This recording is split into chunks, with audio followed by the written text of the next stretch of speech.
남편 장례식 날 제 인생을 송두리째 뒤집는 여자가 나타났어요. 그날 아침은 평범했어요. 아니, 평범하다고 믿고 싶었던 거겠죠. 남편은 평소처럼 출근했고 저는 집안일을 하면서 저녁 메뉴를 고민하고 있었거든요. 남편이 좋아하는 된장찌개를 끓일까, 김치찌개를 끓일까, 그런 소소한 고민이었어요. 그런데 오후 3시쯤이었을 거예요. 낯선 번호로 전화가 왔어요. 병원에서 온 전화였어요. 처음엔 무슨 말인지 이해가 안 됐어요. 남편이 쓰러졌다는 거예요. 심정지 상태로 실려왔다는 거예요. 머릿속이 하얗게 비워지더라고요. 택시를 타고 병원으로 달려갔어요. 운전기사님이 뭐라 말을 거는 것 같았는데 하나도 안 들렸어요. 귀가 먹먹하고 심장이 터질 것 같았어요. 병원 응급실 앞에 도착했을 때 의사 선생님이 나오시더라고요. 표정을 보는 순간 알았어요. 아, 이건 안 되는구나. 남편은 이미 세상을 떠난 뒤였어요. 급성 심근경색이라고 했어요. 회사 화장실에서 쓰러진 걸 동료가 발견했대요. 골든타임을 놓쳤다고 했어요. 최선을 다했지만 살릴 수 없었다고 했어요. 혹시 이어지는 이야기가 궁금하시면 구독과 좋아요는 큰 힘이 됩니다. 그럼 그날의 기억으로 조금 더 들어가 볼게요. 남편 얼굴을 봤을 때 정말 믿기지 않았어요. 아침에 나가면서 다녀오겠다고 했던 사람이 차갑게 식어서 누워 있는 거예요. 손을 잡아봤어요. 따뜻했던 손이 차갑더라고요. 그 손을 꼭 잡고 흔들면서 일어나라고, 장난치지 말라고 소리쳤어요. 간호사들이 저를 말리더라고요. 정신이 하나도 없었어요. 경찰이 와서 뭘 물어봤는데 대답을 어떻게 했는지도 모르겠어요. 최근에 남편한테 이상한 점은 없었냐고, 스트레스를 많이 받는 일은 없었냐고 물어보더라고요. 저는 그냥 고개만 저었어요. 남편은 평소와 똑같았거든요. 아무 문제도 없었거든요. 그렇게 믿었어요. 시댁에 연락하고, 친정에 연락하고, 장례식장을 알아보고, 절차를 밟는 동안 저는 정신이 나간 사람처럼 움직였어요. 내가 왜 이걸 하고 있나 싶었어요. 이게 현실이 맞나 싶었어요. 남편과 결혼한 지 8년이었어요. 싸우는 날도 있었지만 대체로 평범하고 행복한 부부였어요. 아이는 없었지만 그래도 둘이 잘 살고 있었어요. 그런데 갑자기 이렇게 혼자가 돼버린 거예요. 왜 아침에 이상하다는 걸 못 느꼈을까요? 왜 병원 가보라고 한마디 못했을까요? 그런 생각들이 머릿속을 계속 맴돌았어요. 제가 뭔가 잘못한 것 같았어요. 죄책감이 몰려왔어요. 밤새 장례식장 빈소에 앉아 있으면서 남편 영정 사진만 바라봤어요. 사진 속 남편은 웃고 있었어요. 그 미소를 다시는 볼 수 없다는 게 믿기지 않았어요. 장례식 이틀째 되는 날 오후였어요. 조문객들이 조금씩 줄어들고 친척들도 잠깐 자리를 비운 시간이었어요. 빈소 앞에 저 혼자 앉아 있었는데 누군가 들어오는 기척이 느껴졌어요. 고개를 들었을 때 본 광경을 잊을 수가 없어요. 젊은 여자가 들어오고 있었는데 배가 불러 있었어요. 임신한 게 확실했어요. 한눈에 봐도 8개월은 넘어 보였어요. 처음엔 남편 회사 동료인가 싶었어요. 그런데 그 여자가 절을 하지 않고 제 쪽으로 바로 걸어오더라고요. 눈이 빨갛게 충혈돼 있었고 얼굴이 창백했어요. 마스크를 쓰고 있었지만 울었던 흔적이 역력했어요. 여자는 제 앞에 서서 한참을 말없이 저를 보더라고요. 그때 느낌이 이상했어요. 이 사람은 그냥 조문객이 아니구나. 뭔가 다른 이유로 여기 온 거구나. 그런 예감이 들었어요. 여자가 입을 열었어요. 목소리가 떨리고 있었어요. 자기가 할 말이 있다고 했어요. 여기서 하면 안 되니까 잠깐 나가자고 하더라고요. 저는 그냥 따라 나갔어요. 무슨 일인지 알아야 할 것 같았거든요. 장례식장 복도 한쪽 구석으로 가서 여자가 저를 돌아봤어요. 그리고 말했어요. 자기 뱃속의 아이가 제 남편 아이라고 했어요. 그 순간 세상이 멈춘 것 같았어요. 여자가 무슨 말을 하는 건지 이해가 안 됐어요. 아니, 이해하고 싶지 않았어요. 여자는 계속 말을 이었어요. 남편과 6개월 전부터 관계를 맺었다고 했어요. 아이는 남편 아이가 확실하다고 했어요. 자기도 이렇게 찾아오고 싶지 않았지만 남편이 갑자기 세상을 떠나는 바람에 어쩔 수 없다고 했어요. 아이 아빠 장례식이라도 보고 싶어서 왔다고 했어요. 저는 한마디도 못하고 그 여자를 쳐다만 봤어요. 머릿속이 복잡했어요. 남편이 바람을 폈다고? 그것도 아이까지 만들었다고? 말도 안 되는 소리였어요. 우리 남편은 그런 사람이 아니었거든요. 8년을 같이 살았는데 제가 남편을 모를 리 없잖아요. 여자는 제 반응을 보면서 미안하다고 했어요. 하지만 진실을 알 권리가 있다고 했어요.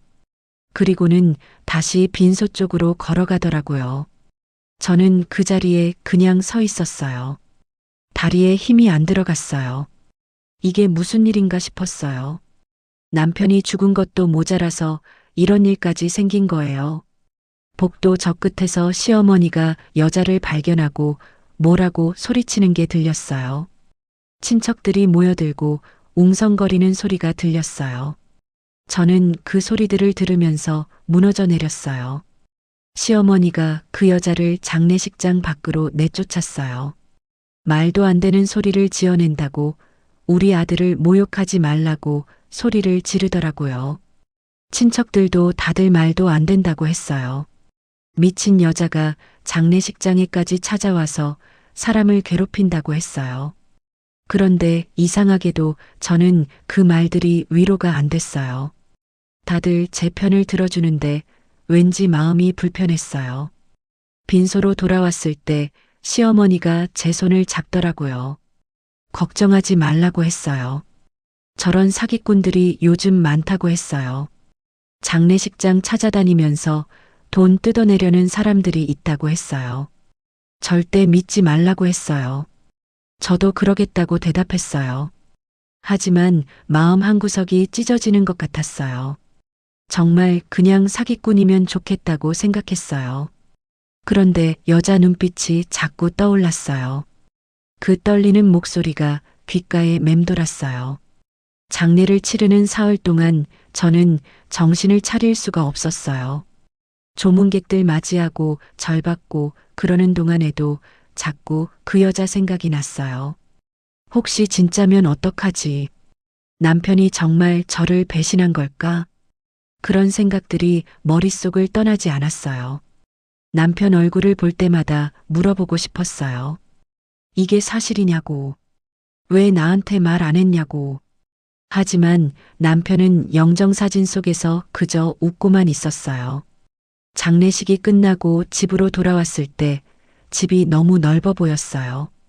남편 옷이 그대로 걸려 있고 남편 신발이 현관에 있고 남편 냄새가 집 안가득했어요. 그런데 남편은 없었어요. 소파에 앉아서 멍하니 있는데 그 여자 얼굴이 떠올랐어요. 임신한 배를 쓰다듬으면서 불안한 표정으로 서 있던 그 모습이요. 만약 그게 정말 남편 아이라면 저는 어떻게 해야 하는 걸까요? 미워해야 하는 걸까요? 아니면 받아들여야 하는 걸까요? 아무것도 모르겠더라고요. 밤새 잠을 못 잤어요. 눈을 감으면 남편이 다른 여자와 웃고 있는 모습이 보이는 것 같았어요. 그 여자 배를 쓰다듬는 남편의 모습이 떠올랐어요. 상상만으로도 가슴이 찢어지는 것 같았어요. 남편을 믿고 싶었어요. 하지만 의심이 자꾸 커졌어요. 왜 그 여자는 그렇게 확신에 차 있었을까요? 왜 장례식장까지 찾아왔을까요? 뭔가 이상했어요. 아침이 되자마자 남편 짐을 뒤지기 시작했어요. 이러면 안 되는 걸 알았지만 참을 수가 없었어요.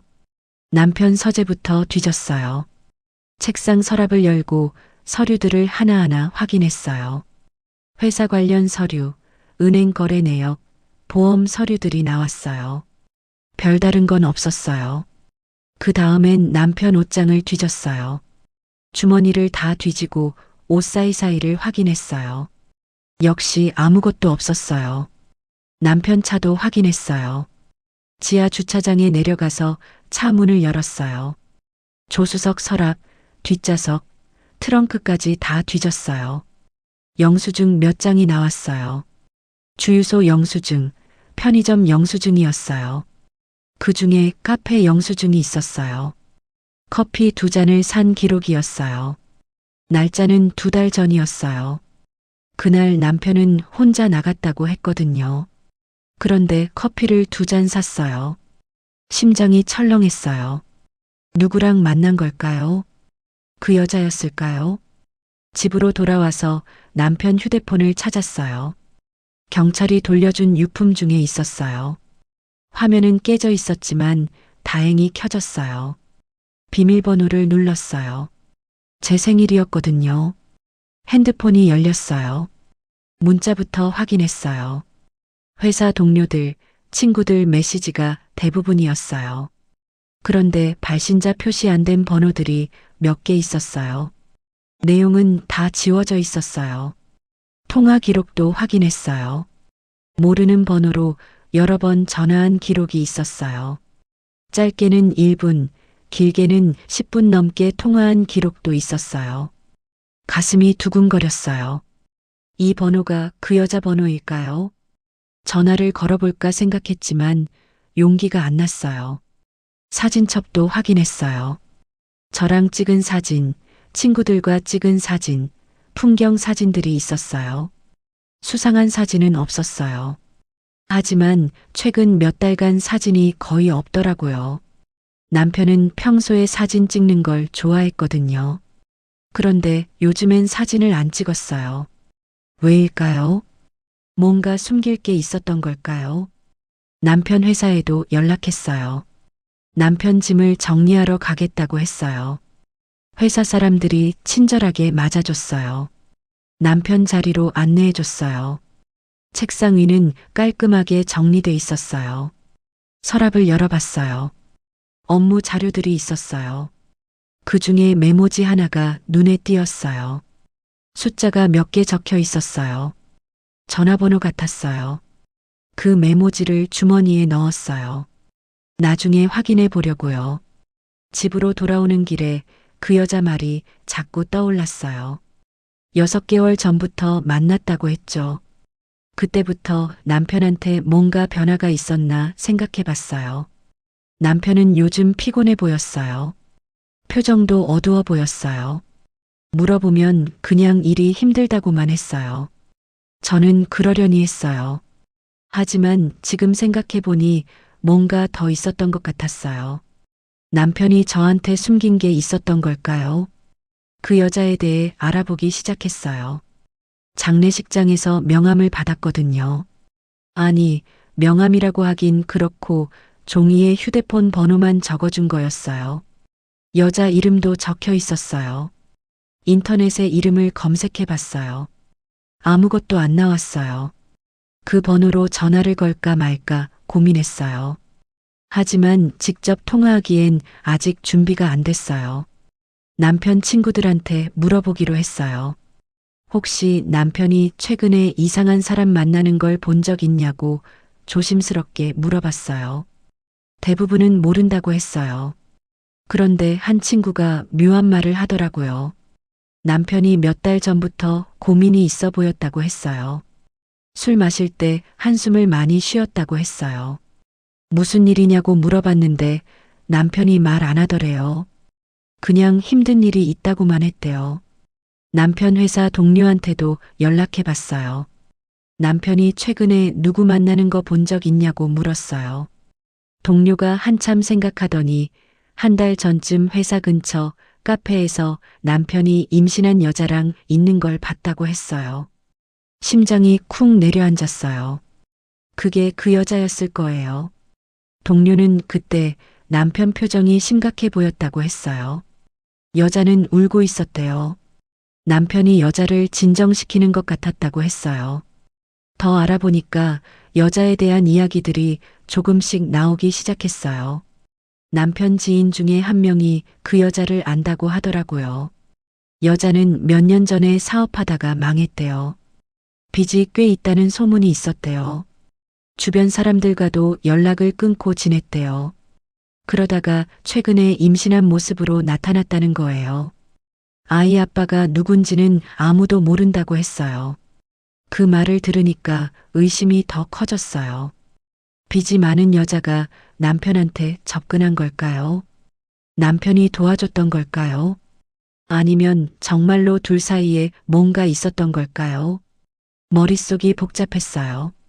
여자가 남편을 이용하려고 했던 걸까요? 아이가 정말 남편 아이일까요? 아니면 거짓말일까요? 밤에 혼자 앉아서 생각했어요. 남편이 왜 그런 여자를 도와줬을까요? 남편은 착한 사람이었어요. 어려운 사람 보면 그냥 못 지나가는 성격이었어요. 혹시 그래서 여자를 도와준 걸까요? 하지만 그게 전부일까요? 정말 다른 감정은 없었을까요? 의심하고 싶지 않았지만 자꾸 의심이 들었어요.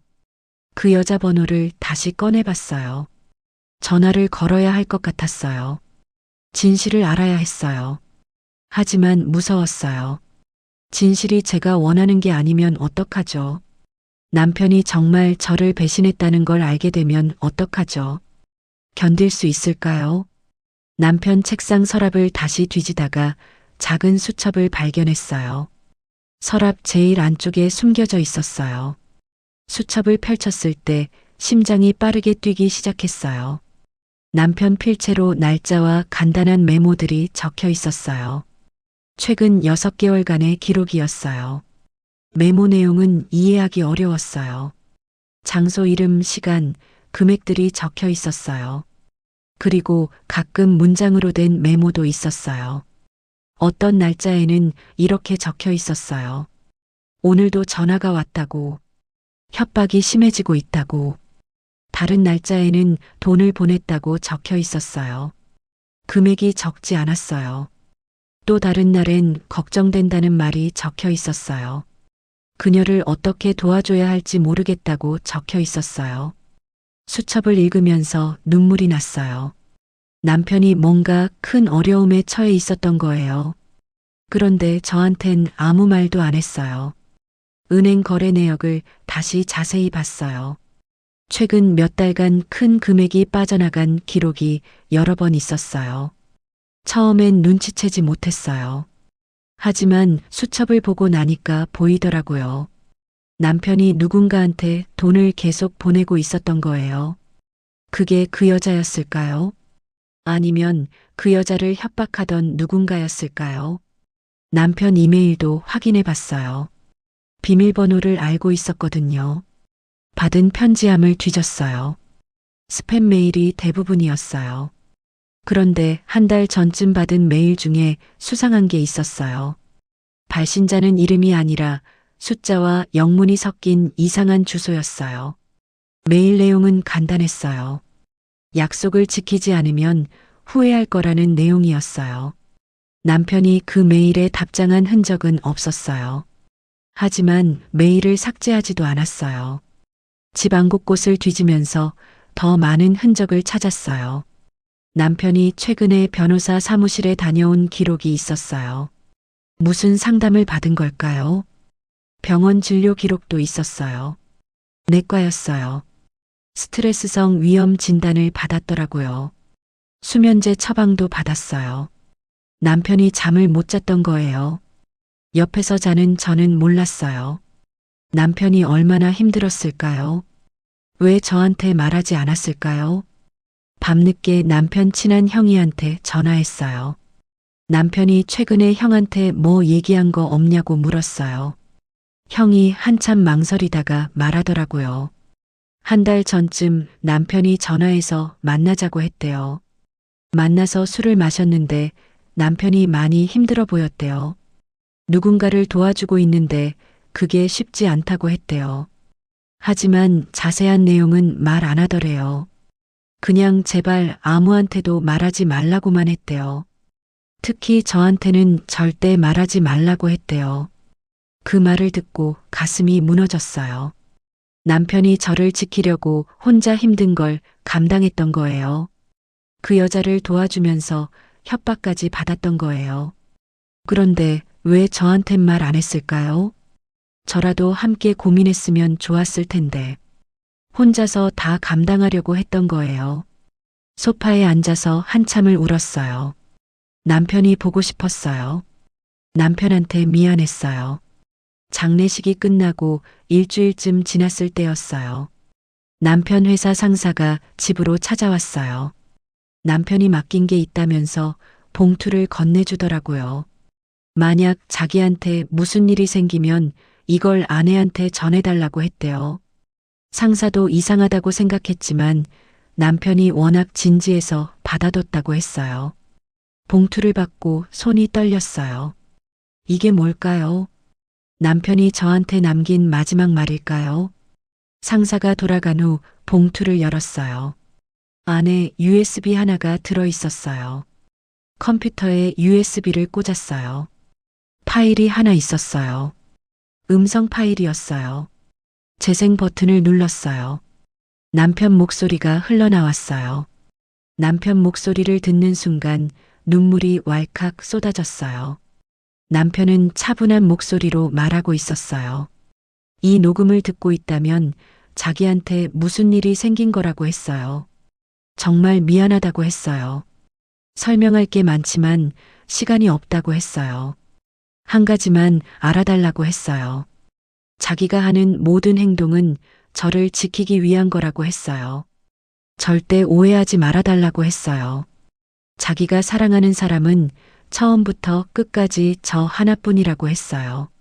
녹음은 거기서 끊겼어요. 더 말하려다가 멈춘 것 같았어요.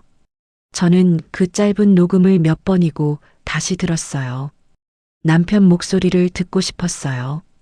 남편 말을 믿고 싶었어요. 오해하지 말라는 게 무슨 뜻일까요?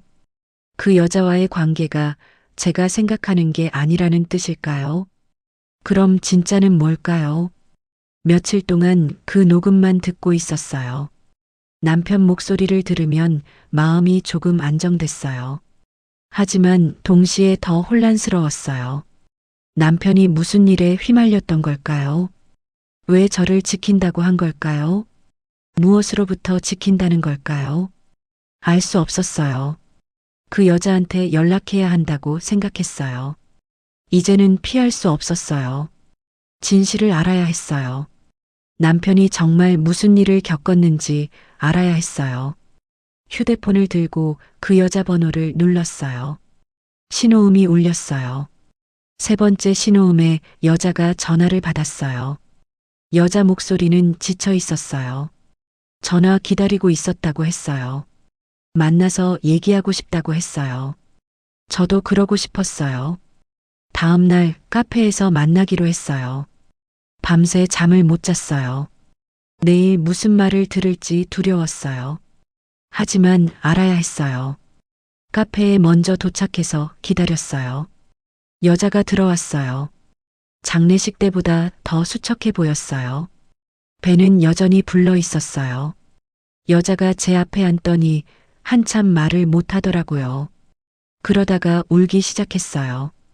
정말 미안하다고 했어요. 거짓말을 했다고 했어요. 심장이 쿵 내려앉았어요. 거짓말이라니요. 무슨 거짓말이요.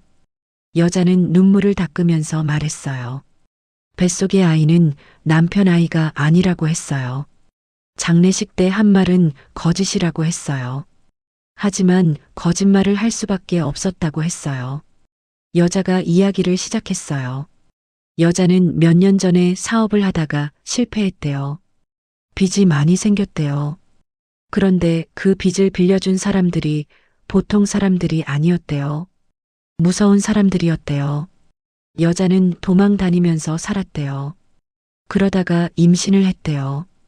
아이 아빠는 그 사이에 만났던 남자였는데 아이 있다는 말 듣고 도망갔대요. 여자는 혼자서 아이를 키우려고 했대요. 하지만 그 사람들이 계속 찾아왔대요. 돈을 갚으라고 협박했대요. 여자는 어디로도 갈 수 없었대요. 그때 남편을 만났대요. 여자가 길에서 쓰러진 걸 남편이 도와줬대요. 병원에 데려가 주고 밥도 사줬대요. 여자는 남편한테 사정을 얘기했대요. 도와달라고 했대요. 남편은 여자를 도와주기로 했대요. 숨을 곳을 마련해주고 생활비도 보내줬대요. 그런데 그 사람들이 남편까지 찾아왔대요. 남편한테 돈을 내놓으라고 협박했대요. 남편은 여자를 지키려고 돈을 계속 보냈대요. 하지만 협박은 점점 심해졌대요. 여자는 미안했대요. 남편이 자기 때문에 고생하는 게 너무 미안했대요. 그러다가 남편이 갑자기 세상을 떠났어요. 여자는 충격을 받았어요. 자기 때문에 스트레스를 너무 많이 받아서 그런 게 아닌가 싶었대요. 죄책감이 밀려왔대요. 그래서 장례식에 찾아갔대요. 하지만 뭐라고 말해야 할지 몰랐대요. 그냥 남편 아이를 가졌다고 거짓말을 한 거래요. 그게 남편을 기리는 방법이라고 생각했대요. 지금 생각하면 정말 어리석은 짓이었다고 했어요. 여자는 계속 울면서 말했어요. 남편은 정말 좋은 사람이었다고 했어요. 자기 같은 사람을 도와줄 이유가 없었는데 도와줬다고 했어요. 남편 덕분에 아이를 지킬 수 있었다고 했어요. 남편한테 너무 미안하고 고맙다고 했어요. 그리고 저한테도 미안하다고 했어요. 남편을 오해하게 만들어서 미안하다고 했어요. 저는 그 얘기를 들으면서 울었어요. 남편이 그런 일을 겪고 있었던 거예요. 저는 전혀 몰랐어요. 남편은 혼자서 다 감당했던 거예요. 저를 지키려고 아무 말도 안 했던 거예요. 여자를 미워할 수가 없었어요. 여자도 피해자였어요.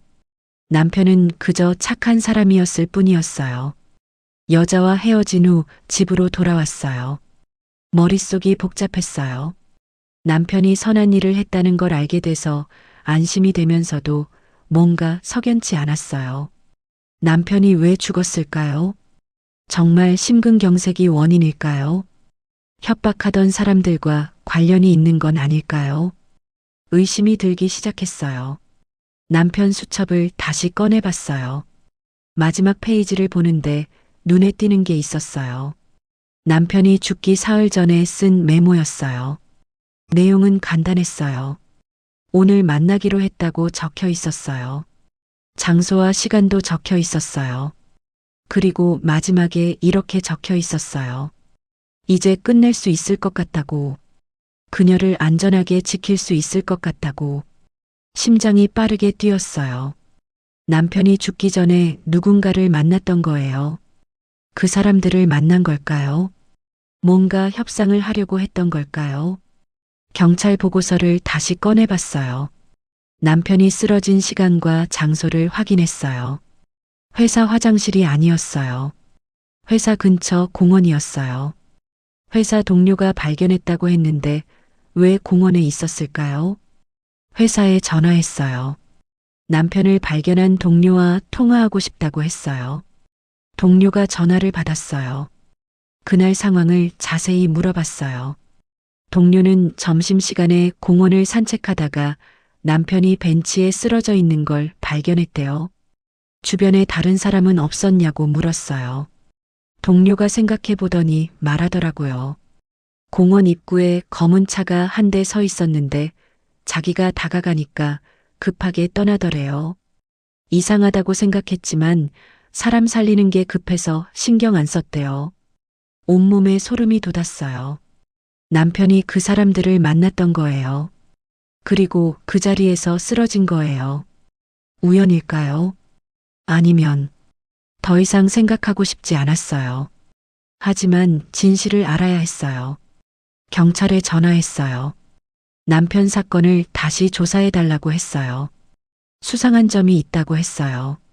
경찰이 다시 조사를 시작했어요. 며칠 후에 연락이 왔어요. 부검 결과를 다시 확인했는데 남편 몸에서 미량의 약물 성분이 검출됐대요. 처음엔 심장 질환 때문에 쓰러진 거라고 판단했는데 약물이 심장 마비를 유발했을 가능성이 있다고 했어요. 살인 사건일 수 있다고 했어요. 세상이 무너지는 것 같았어요. 남편이 살해당한 거였어요. 누가 그랬을까요? 그 협박하던 사람들이 한 짓일 거예요. 남편이 더 이상 돈을 주지 않으려고 하니까 죽인 거예요. 아니면 입을 막으려고 한 걸까요? 분노가 치밀어 올랐어요. 남편이 너무 억울했어요. 착한 사람을 도와주려다가 이렇게 된 거잖아요. 경찰이 그 여자를 다시 조사했어요. 여자도 협박하던 사람들에 대해 진술했어요. 경찰이 수사를 시작했어요. 얼마 후에 용의자들이 잡혔어요. 여자한테 돈을 빌려줬던 사람들이었어요. 그들은 남편이 경찰에 신고하려고 한다는 걸 알고 입을 막으려고 했대요. 남편을 만나서 협박했고 남편이 거부하자 음료에 약물을 탔대요. 재판이 시작됐어요. 저는 법정에 앉아서 그 사람들을 봤어요. 미워할 힘도 없었어요. 그냥 허탈했어요. 남편이 돌아오는 것도 아닌데 그들을 벌준다고 뭐가 달라질까요? 하지만 남편을 위해서라도 끝까지 지켜봐야 했어요. 그런데 재판 중에 충격적인 사실을 알게 됐어요. 남편이 죽기 전날 변호사를 만나서 유언장을 작성했대요. 유언장에는 여자와 여자아이를 위한 돈이 남겨져 있었어요. 많은 금액은 아니었지만 여자가 새 출발할 수 있을 만큼은 됐어요. 남편은 자기한테 무슨 일이 생길 걸 예감했던 거예요. 그래서 미리 준비해 둔 거예요. 변호사가 남편이 한 말을 전해줬어요. 남편은 자기가 하는 일이 위험하다는 걸 알고 있었대요. 하지만 여자를 그냥 둘 수 없었대요. 임신한 여자가 위험에 처해 있는데 모른 척할 수 없었대요. 만약 자기한테 무슨 일이 생기면 아내가 모든 걸 이해해 줄 거라고 믿는다고 했대요. 아내는 착한 사람이라고 했대요. 자기가 세상에서 가장 사랑하는 사람이라고 했대요. 눈물이 멈추지 않았어요. 남편이 저를 그렇게 믿었던 거예요. 남편은 끝까지 저를 지키려고 했던 거예요. 위험한 일에 휘말리면서도 저한텐 말 안 하고 혼자 감당했던 거예요.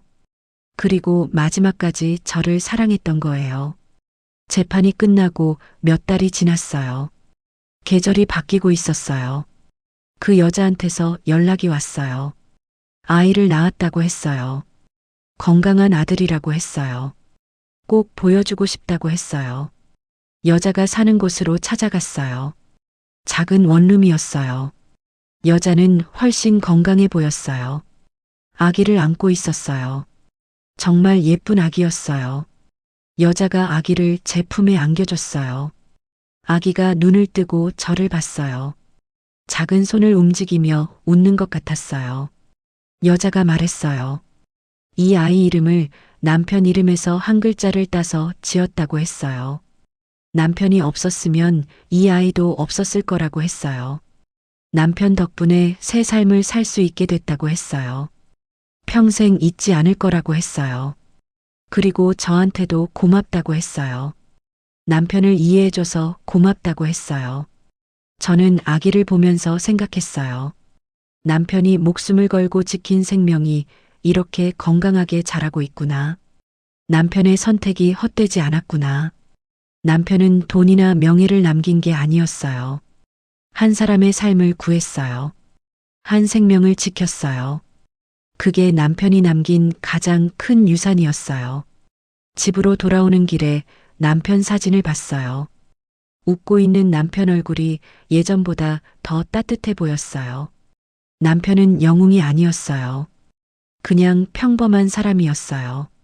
하지만 어려운 사람을 그냥 지나치지 못하는 착한 사람이었어요. 위험을 무릅쓰고 옳은 일을 했던 사람이었어요. 그리고 끝까지 저를 사랑했던 사람이었어요.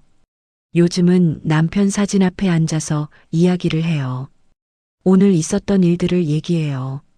그 여자와 아기가 잘 지내고 있다고 전해줘요. 당신이 지킨 생명들이 행복하게 살고 있다고 말해줘요. 남편이 들을 수 있는지는 모르겠어요. 하지만 분명 어딘가에서 웃고 있을 것 같아요. 사람들은 죽으면 끝이라고 해요. 하지만 저는 알아요. 사람이 진짜 남기는 건 재산이 아니에요. 명예도 아니에요. 그 사람이 베푼 따뜻한 마음이에요. 누군가의 삶을 바꾼 선한 행동이에요. 남편은 그런 걸 남겼어요. 그래서 남편은 지금도 살아있어요. 그 여자의 기억 속에, 아기의 이름 속에, 그리고 제 마음 속에 살아있어요. 가끔 힘들 때가 있어요. 남편이 그리울 때가 있어요. 하지만 이제는 슬프기만 한 게 아니에요.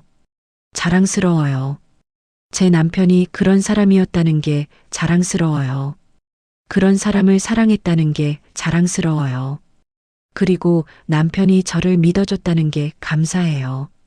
인생은 참 알 수 없는 것 같아요. 행복한 순간도 있고 슬픈 순간도 있어요. 오해도 생기고 진실도 밝혀져요. 하지만 결국 남는 건 사랑이더라고요. 진심으로 누군가를 사랑했던 마음, 그게 가장 오래 남는 것 같아요. 남편이 없는 삶을 살아가고 있어요. 쉽지 않아요. 하지만 남편이 남긴 사랑을 기억하면서 살아가려고 해요. 남편처럼 다른 사람에게 따뜻한 사람이 되고 싶어요. 그게 남편을 기리는 방법이라고 생각해요. 장례식 날 나타났던 그 여자는 이제 제게 원망의 대상이 아니에요. 남편의 선함을 증명하는 사람이에요. 남편이 마지막까지 지키려고 했던 사람이에요. 그래서 저도 그 여자와 아기를 응원하려고 해요. 그들이 행복하게 사는 게 남편이 원하는 일일 테니까요. 사람이 남기는 건 돈이 아니라 마음이었어요. 남편이 제게 가르쳐 준 가장 큰 교훈이에요. 저도 그렇게 살아갈 거예요. 남편이 자랑스러워할 수 있도록요.